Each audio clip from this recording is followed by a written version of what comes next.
দাজ্জাল এই কিয়ামতের ময়দানের আগে এই দুনিয়াতে আসবে। আসার পর ওই দাজ্জাল হিন্দুদেরকে নিয়ে এই বিশ্ব শাসন করবে। ওই দাজ্জালের কপালে রাখা থাকবে কাফারও, তার মানে ওই দাজ্জাল হলো কাফের। কথা বলেন ঠিক কিনা? ও মুসলমান, 2 নম্বরে কিয়ামতের আগে দুনিয়াতে আসবে। তাদের হাইট হবে 120 গজ লম্বা। ওই আদিস মাদুস মানুষ চেমের অত্যন্ত করে ফেলবে। এই দুনিয়ার ময়দানে যারা জুলুম করে, অবিচার করে, অনাচার করে, অত্যাচার করে, তারাই হলো আদিসের মাদুসের দালাল, ওই আদিস মাদুসের বন্ধু।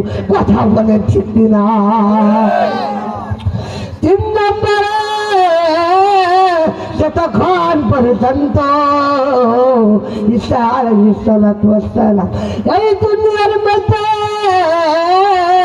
না আসবে, আর ঈসার হাতে ওই ঈসার কপালে মাটি খায়া ওই দাজ্জাল যতক্ষণ পর্যন্ত নিহত না হবে ততক্ষণ পর্যন্ত কিয়ামত কায়েম হবে না।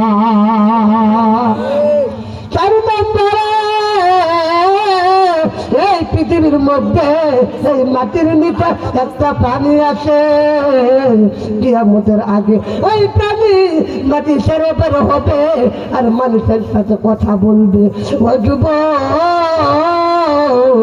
ওই মানুষটা যতক্ষণ পর্যন্ত দুনিয়াতে না আসবে আর মানুষের সাথে কথা না বলবে ততক্ষণ পর্যন্ত কিয়ামত কায়েম হবে না।